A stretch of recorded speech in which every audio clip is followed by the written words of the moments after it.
आयोजन किया जाएगा। इस आयोजनों के लिए वृहद स्तर पर अलग अलग प्रकार के कामों को जोड़ते हुए लगभग 18,354 करोड़ के विकास कार्यों का भूमि पूजन लोकार्पण इस अभियान में किया जाएगा। संपूर्ण प्रदेश में 28 स्थानों पर ये तो चल रहा है, ये चलता है। अब आ रही? नमस्कार, आप तो आ रही है? मैं चलो ये बात बिल्कुल ठीक।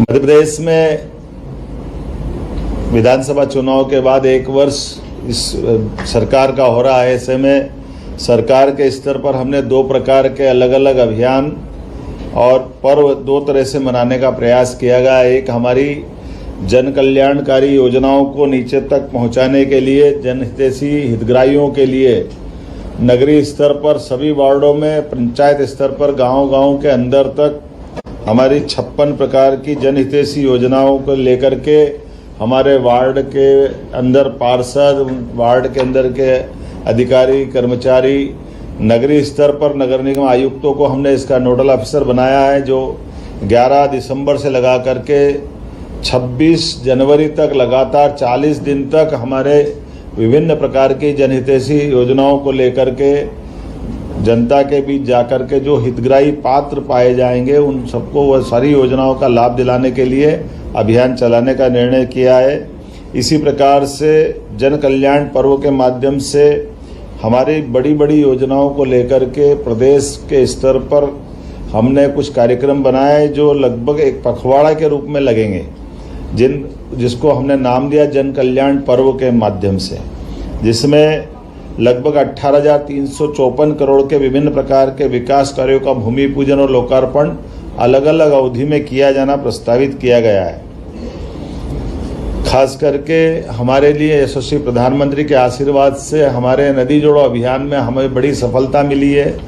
नदी जोड़ो अभियान में केन बेतवा ये बहुत बड़ी वृहद योजना है। स्वर्गीय भारत रत्न अटल बिहारी वाजपेयी जी ने स्वप्न देखा था कि यह नदी जोड़ो अभियान होना चाहिए। यशस्वी प्रधानमंत्री के आशीर्वाद से भारत की पहली नदी जोड़ो अभियान की पहली योजना केन बेतवा, जो बुंदेलखंड और यूपी दोनों राज्यों के मध्य में लगभग 1 लाख करोड़ की ये योजना है, जिसके माध्यम से हमारी इस योजना के पहले चरण का भूमि पूजन लोकार्पण माननीय प्रधानमंत्री जी समय देंगे, तो हम इस पखवाड़े के अंदर ही इस योजना को रखने जा रहे हैं। एक 20 वर्ष से ज़्यादा समय से पार्वती काली सिंध चंबल योजना पे भी हमने सहमति दी है कि हमारे राज्य और राजस्थान दोनों के हित सामान्य है और सहज है। ऐसे में पुराने काल में ये लंबे समय तक इस योजना को, चूँकि राजनीतिक क्षेत्र में कठिनाई ये रहती कि विपरीत राजनीति के जब राजनेता सरकार बनाते हैं तो कमोबेश इसकी कीमत हमको चुकाना पड़ी है, लेकिन अब भाग्य से राजस्थान और मध्य प्रदेश दोनों की एक ही दल की राजनीति के कार्यकर्ता होने के नाते से यशस्वी प्रधानमंत्री के इस आग्रह से हमने भी कहा कि पार्वती काली सिंध चंबल तीनों का जल आगे जाकर जमुना और जमुना से गंगा में जाता है, अर्थात गंगा बेसिन की नदियां हैं। तो हमारे लिए ये बड़ी योजना पे काम करने का हमने निर्णय किया है। हमने सहमति दी है। आमतौर पे इस पे high court, supreme court, Madhya Pradesh सरकार बहुत दिनों तक लड़ती रही है, लेकिन हमने इसमें समाधान दिया है कि इसकी ज़रूरत नहीं है, ये दोनों राज्यों के लिए बेहतर होगी। तो 10 जिले हमारे और बाकी के 13 जिले राजस्थान के, दोनों के बीच में इसका भी एक हमने अपनी जल शक्ति मंत्रालय के माध्यम से स्वीकृति दी, जिसमें लगभग 70,000 करोड़ से ज़्यादा के कामों के प्लान दोनों राज्य बना रहे हैं। यशस्वी प्रधानमंत्री के आशीर्वाद से इस योजना का जब वो चाहेंगे आगे वो अनाउंस करके हमारा MOU पे हमने मन मस्तिष्क से इसमें स्वीकृति सहज रूप से दी है। आपकी जानकारी के लिए बता दूं कि हमारे floating solar park, IT park, Sondwa, ऐसे बहुत सारे कार्यक्रमों के साथ बहुत सारे प्रकार से हमने अलग अलग कार्यक्रमों और कामों को जोड़ा, जिसकी विभिन्न प्रकार की योजनाओं के साथ आपको एक पुस्तिका देंगे जिसमें विस्तृत रूप से वो मिलेगा। खास एक बात हमने कहा था कि यशस्वी प्रधानमंत्री के नेतृत्व में 2014 के बाद 2024 तक भारत पांचवी अर्थव्यवस्था बना है और 5 साल में वो तीसरी अर्थव्यवस्था बनेगा, तो स्वाभाविक रूप से राज्यों की अपनी भूमिका होना चाहिए। तो हमने अपनी सरकार के गठन के बाद निर्णय किया था कि जो हमारा 3.25 लाख करोड़ का बजट है, इसको हमने पहले साल में 3.5 लाख करोड़ का और इसको 5 साल के अंदर 7 लाख करोड़ के हमारे अपने निवेश को, हमारे बजट को ले जा करके सभी प्रकार की पुरानी योजना है, जो जनहितैषी योजना है, उस सारी योजना को चालू रखते हुए हमारा जीडीपी बढ़ाने का निर्णय किया है। इसके लिए हमने चरणबद्ध रूप से काम भी चालू किया है। खास करके संभाग केंद्र की रीजनल इंडस्ट्री कॉन्क्लेव हमने जो करना प्रबंध शुरू किया था, तो 6 हमारी रीजनल कॉन्क्लेव हुई है, जिसके माध्यम से हमारा लगभग 2.25 लाख करोड़ के निवेश के प्रस्ताव अभी तक हमारे पास प्राप्त हुए हैं। और इसी के साथ साथ हमारी 6 इंडस्ट्री कॉन्क्लेव उज्जैन, जबलपुर, ग्वालियर, सागर, रीवा और नर्मदापुरम में पिछली 7 दिसंबर तक हुई है। अगला जनवरी में हम अपनी 16 जनवरी को शहडोल संभाग की कॉन्क्लेव करेंगे। इसके तुरंत बाद फरवरी में हमारी ग्लोबल इंडस्ट्री कॉन्क्लेव होगी, जिसके भरोसे से हम विश्व की भी बाकी सारी निवेशक कंपनियों को आमंत्रित करते हुए हमारी सभी प्रकार की व्यवस्था में सहयोग के लिए औद्योगिकरण के इस माहौल में हम अपने प्रदेश वालों को, देश वालों को और विश्व की किसी भी वित्तीय व्यवस्थाओं से सक्षम एजेंसियों को हमारी सभी प्रकार की औद्योगिक निवेश की व्यवस्थाओं से जोड़ना चाहेंगे। मध्य प्रदेश का सौभाग्य है कि मध्य प्रदेश में पर्याप्त जल राशि है, पर्याप्त लैंड बैंक है, हमारी भूगर्भ क्षमता अर्थात माइनिंग के सेक्टर में हमने यशस्वी प्रधानमंत्री के नेतृत्व में साफ सुथरी हमारी जो खदानों की नीलामी की गई, इसमें मध्य प्रदेश सरकार को भारत सरकार के द्वारा प्रथम पुरस्कार दिया गया। ये हमारे लिए ये भविष्य की माइनिंग की बड़ी संभावनाओं में से हमारे लिए अब हम आगे प्रयास कर रहे हैं कि जो हमारा 10,000 करोड़ का इससे जो राजस्व प्राप्त होता है, ये 5 साल में 50,000 करोड़ तक पहुँचे। और मुझे इस बात की प्रसन्नता है कि इसी साल लगभग 15,000 करोड़ के निवेश के हमारे करीब हम पहुंच रहे हैं। उम्मीद करेंगे इसी प्रकार से हमारी बाकी चीज़ों में भी, जैसे कृषि उत्पादक क्षमता हमारी बहुत अच्छी हुई है, लेकिन कृषि उत्पादक के साथ साथ हम अपने किसानों की आय बढ़ाने के लिए दूध उत्पादन में भी हमारी बड़ी भूमिका देख रहे हैं। और उसके आधार पर जो अभी 9% दूध उत्पादन क्षमता देश के अंदर कंट्रीब्यूशन में हमारी है, हम 5 साल में इसको 20% तक ले जाना चाह रहे हैं। इसी सिलसिले में लगभग हमारी जो नेशनल डेयरी डेवलपमेंट बोर्ड के माध्यम से MOU हुआ है, वो हमारी सभी दूध से बने हुए उत्पाद और उत्पाद से किसानों को ठीक से आय मिले। और हमने भी निर्णय किया कि दूध खरीदने पे भी हमारी सरकार बोनस प्रारंभ करेगी, अर्थात किसानों की आय बढ़ाने के लिए फसल उत्पादन के साथ साथ दूध उत्पादन में भी उनकी अपनी आय बढ़े, इस दिशा में हम काम कर रहे हैं। कुछ स्थायी प्रकृति के काम भी बहुत सारे चालू किए हैं, साथ ही साथ चिकित्सा क्षेत्र में भी हमने काम किया है। यद्यपि कुछ आंकड़े आपको जरूर बताना चाहूँगा। 2004-05 तक जब हमारी सरकार माननीय उमा जी के नेतृत्व में बनी, बाद में बाबूलाल जी गौर के नेतृत्व में बनी, बाद में शिवराज सिंह जी के नेतृत्व में बनी, तो हमारे 2005-04 के पहले हमारे पास कुल 5 मेडिकल कॉलेज थे।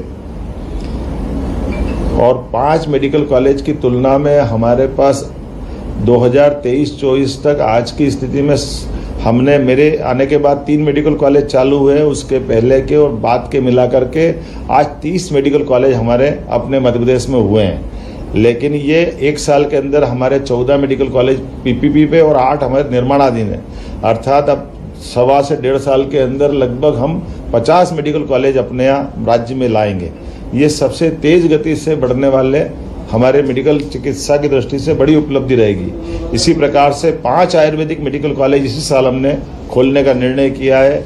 कुल मिलाकर के चिकित्सा की सभी विधाओं में लगातार प्रोत्साहन देने के कारण से 55 एक्सीलेंस कॉलेज भी हमने अपनी नई शिक्षा नीति के अंतर्गत राज्य सरकार द्वारा खोले गए, जहां पहली बार अपने कॉलेजों के अंदर सभी प्रकार की शिक्षा में प्रोत्साहन देते हुए महाविद्यालय के विद्यार्थियों को भी बस से आने जाने की सुविधा ये अपनी मध्य प्रदेश सरकार द्वारा प्रारंभ की गई है।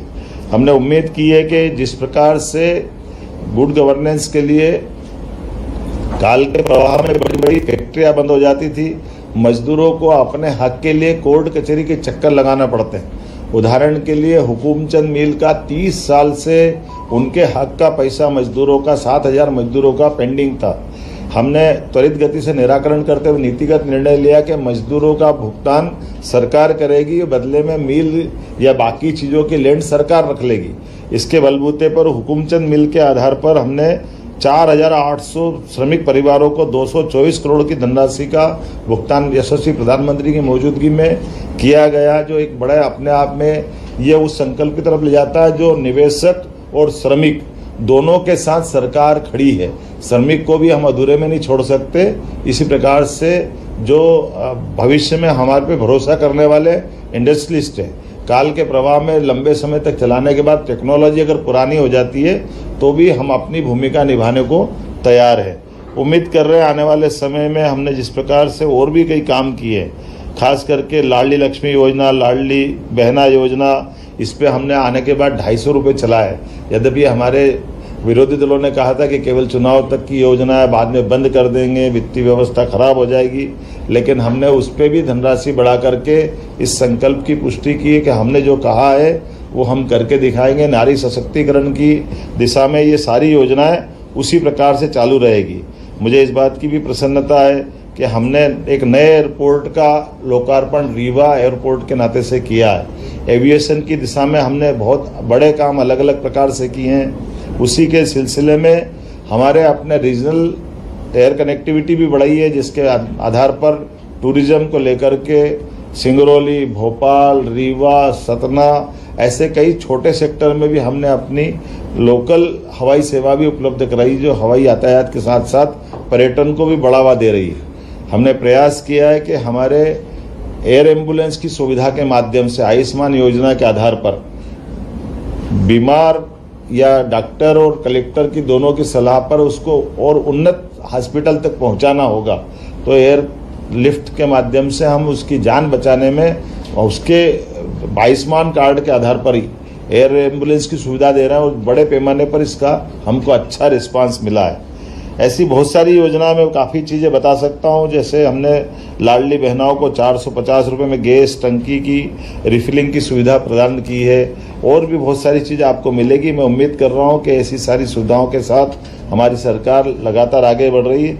मुझे लगा कि आज आपके बीच में बात करना चाहिए, तो कुछ ऐसे मैंने अपनी कुछ बातें कही है। कुछ हमने नवाचार भी किए हैं, जैसे हमारे यहाँ कुलपतियों के नाम आमतौर पर कुलगुरु पे हमने किया है। ये हमारे पहले महाराष्ट्र की सरकार ने इसको लागू किया हुआ है पहले से। हमारे यहाँ कुलपति कुलगुरु कहाए जाएंगे, ये बीते साल ही हमने निर्णय किया है। ऐसे हेल्थ के सेक्टर में हमने निर्णय किया है, पहले हेल्थ डिपार्टमेंट अलग, हेल्थ एजुकेशन अलग, दो अलग अलग मंत्रालय थे। हमने कहा ये अनावश्यक है, इससे खर्चा भी बढ़ता है और सुविधा में भी असंगत होती व्यवस्था, इसलिए दोनों मंत्रालय को एक करके हमने एक ही मंत्री को ये दोनों काम दिए हैं। पशुपालन के साथ साथ हमने जनहितैषी भी कई सारे निर्णय किए कि अब हमारे यहाँ पर आमतौर पर बीमारों को लेकर के आने के लिए एम्बुलेंस होती है, और किसी कारण से किसी की मृत्यु अगर हो जाए तो कोई हाथ में, कोई ठेले पे, कोई काय से ले जाता था। हमारी सरकार ने निर्णय किया कि सभी हॉस्पिटल में सब वाहन दे करके, जो जहाँ, क्योंकि भौगोलिक रूप से हमारा राज्य बड़ा है, तो हर व्यक्ति को संवेदनशीलता के आधार पर उसको अपने घर तक पहुंचाने के लिए सरकार सब वाहन देने की तरफ आगे बढ़ी है। मैं और भी कई सारे निर्णय बता सकता हूं, खास करके रानी दुर्गावती के नाम पर हमने अपनी रानी दुर्गावती जी का 500 जन्म शताब्दी वर्ष चला रहा है, इसलिए उनके पहली राजधानी गढ़मंडला की राजधानी जबलपुर में थी, उनके नाम पर हमने कैबिनेट की। एक और उनकी राजधानी संग्रामपुर में थी, वहाँ भी हमने कैबिनेट की है।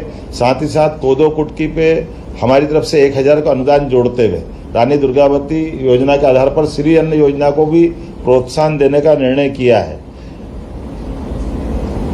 बताने के लिए तो काफ़ी कुछ है, लेकिन मैं उम्मीद कर रहा हूँ कि ये सब आप आगे इस सारी बातों को धीरे धीरे। एक बड़ा काम हमने पहली बार ये किया है कि किसानों के लिए सीधे सीधे साइबर तहसील की व्यवस्था देश में पहली बार लागू की है। अगर कोई किसी की आमतौर पर कोई रजिस्ट्री करा लेता है, विक्रय पत्र का पंजीयन कराता है, तो फिर पटवारी गिरदावर के पास नामांतरण के लिए उसको जाना पड़ता है। हमने प्रबंधन ये किया है कि जो भी कोई अपनी संपत्ति का हस्तांतरण करेगा ऑटोमेटिक साइबर तहसील के माध्यम से उसका नाम चढ़ जाएगा। ये पहले देश में पहला प्रयोग है जिस आधार पर हमने सभी की सहूलियत देते हुए इस सिस्टम को बनाया है। इसके भी 3 चरण है। पहले एक बड़ा नंबर अकेला उसका हो रहा था, बाद में 1/2 वालों को भी ले रहे हैं, अब 1/3 अर्थात एक नंबर के 3 हिस्से हो गए, तो तीनों का भी पंजीयन हमारे साथ हो ही जाएगा। इसी प्रकार से प्रधानमंत्री जी के एक पेड़ में माँ के नाम इस अभियान के लिए भी हमने काम चलाया। पुराने जल स्रोतों के संरक्षण और पुनर्जीवन के लिए भी जल गंगा अभियान हमने चलाया है। और ऐसे ही साथ साथ हमारे यहाँ पर आमतौर पर आज़ादी के पहले जो पुलिस बैंड थे, जिसके आधार पर हमारी अपनी 15 अगस्त और 26 जनवरी की सभी परेड अच्छी गरिमा के साथ होती थी, काल के प्रभाव में धीरे धीरे करके वो बैंड के लोग रिटायर होते गए और पद समाप्त होते गए। हमने निर्णय किया कि वो 55 ही जिलों में पुनः पुलिस बैंड का अपना प्रबंधन किया जाए और उसी आधार पर हमने पूरे प्रदेश में इसको लागू कर दिया है। इसी के साथ लगभग 1 लाख नई भर्ती के आधार पर हमने जो निर्णय किए थे उसके बड़े पैमाने पर हमारी पीएससी और कर्मचारी चयन मंडल पे हमने अपनी रिक्वायरमेंट उन तक पहुंचा दी। नारी सशक्तिकरण की दिशा में पहली बार हमारे राज्य ने 35% पद अपनी बहनों की नियुक्तियों के लिए ये हमारी सरकार ने निर्णय लिया, माननीय मोदी जी के इसी भाव के आधार पर कि हमारी शासन में भागीदारी दोनों की बराबरी से होना चाहिए। मैं उम्मीद कर रहा हूं कि बहुत सारे कामों को लेकर के कई वर्ल्ड रिकॉर्ड भी बनाए हैं, कई अलग अलग, जैसे उदाहरण के लिए खजुराहो फेस्टिवल हमारा होता था, उसमें 1484 कथक नृत्यों के साथ में उनका अपना वर्ल्ड रिकॉर्ड बना गिनीज बुक में। ताल दरबार जो तानसेन की नगरी है वहाँ हमारा उस पर वर्ल्ड रिकॉर्ड बना। हमारे सभी प्रकार के त्यौहार मिलजुल कर मनाने की परंपरा प्रारंभ की, तो मकर संक्रांति से लगाकर जन्माष्टमी तक और जन्माष्टमी से अलग गोवर्धन पूजा तक सभी त्यौहार को जनता के साथ मिलकर मनाने की परंपरा, क्योंकि आमतौर पर हमारा समाज तो मनाता था लेकिन सरकार दूर रहती थी, लेकिन सरकार की सहभागिता बढ़ना चाहिए, इसलिए सारे त्यौहार को मिलजुल कर मनाने की परंपरा चालू की। कुछ और बहुत सारी चीज़ें हैं, जैसे हमारा प्रयागराज के बाद सिंहस्थ का आयोजन उज्जैन होने वाला है। ऐसे में सिंहस्थ की दृष्टि से हमारी पुरानी तुलना में संख्या भी बढ़ेगी और प्रबंधन भी बढ़ाने पड़ेंगे, इसलिए आवागमन की पर्याप्त सड़कें बनाने के साथ साथ जल की राशि भी पर्याप्त उपलब्ध है। और साथ ही साथ जैसे हमारी लोग स्नान करने आते हैं क्षिप्रा जी में, लेकिन क्षिप्रा जी हमारे यहाँ कोई जल का बड़ा स्रोत नहीं है, कोई हिमालय हो या ग्लेशियर हो कि उसका जल राशि आ जाए। तो स्वाभाविक रूप से हमको अपने पिछले 80 में हम गंभीर नदी से स्नान करा रहे थे, बाद में नर्मदा जी को जोड़कर जल राशि का प्रबंधन कर रहे हैं। इस बार हमने प्रबंधन किया कि वर्षा के जल का अंदर क्षिप्रा जी का ही जल का संग्रहण हम सिलारखड़ी तालाब में कर लेंगे और उस पानी से ही, उस जल से ही हम अपने पूरे साल क्षिप्रा जी के किनारों पर क्षिप्रा जी का ही जल देंगे। तो एक तरह से जो मन की भावना रहती है, लोग क्षिप्रा में स्नान करने आते हैं, तो उसी नदी का जल मिलेगा, पवित्र नदी का, ताकि ये मन की भावना का संतोष भी रहे और ये माननीय मोदी जी के उस भाव का भी संकल्प की पूर्ति करता है, जो बूंद बूंद से हम अपने जल ही जीवन है, इस भाव को रेखांकित करने का प्रयास किया है। मैं उम्मीद करता हूँ आज वैसे तो सहज रूप से हमने आपके बीच आए थे, मुझे खुद को ऐसा लगा नहीं था कि मैं आज थोड़ा सा, क्योंकि मैं हरियाणा में गीता जयंती महोत्सव में शामिल होकर आया हूँ। मैं विलम्ब से आने की क्षमा भी चाहता हूँ एक बार फिर, और उम्मीद करता हूँ कि हमारी और जब विस्तृत बात होगी तो दोबारा विस्तार से बात करेंगे। गीता जयंती को लेकर क्या मध्य प्रदेश में आप करने वाले हैं? देखिए, हमारे लिए भगवान कृष्ण का जीवन, उनके विविध पक्षों से समाज में सीखने वाली कई सारी बातें। तो एक बात उनकी महत्व की ये भी है कि भगवान ने शिक्षा की महत्ता के लिए कंस को मारने के बाद उज्जैन में शिक्षा ग्रहण करने आए। तो हमारे लिए आज समसामयिक ये होगा कि जो शिक्षा के प्रति अनुराग उनका है 5000 साल पहले भी, वो इतनी बड़ी घटना के बाद शिक्षा की महत्ता दे रहे, तो हमारे बालकों में भी ये भाव जाना चाहिए कि शिक्षा सबसे पहली जरूरत है। इसलिए हमने इस बात को रेखांकित करते हुए गीता जयंती उत्सव में भी भाग ले रहे हैं और गीता जी के विविध पक्षों से समाज में भी बात पहुंचा रहे हैं। आज भी हम देखते हैं कि गीता गूगल सर्च करेंगे, दुनिया में सबसे ज़्यादा पढ़ी जाने वाली पवित्र पुस्तकों में से एक है। तो स्वाभाविक रूप से लोगों की उसमें रुचि भी है और हरियाणा गीता जयंती महोत्सव पहले से ही मनाता आया, तो हमने प्रयास किया कि गीता जयंती हम भी मनाएंगे।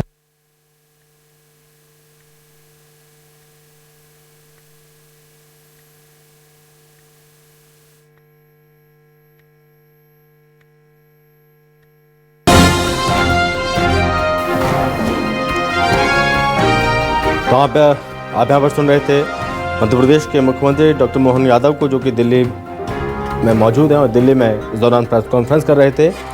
सीएम मोहन यादव ने प्रेस कॉन्फ्रेंस के दौरान तमाम बातें कही हैं और उनकी क्या कुछ बड़ी बातें रहीं, आपको वो पूरी जानकारी भी बता रहे हैं।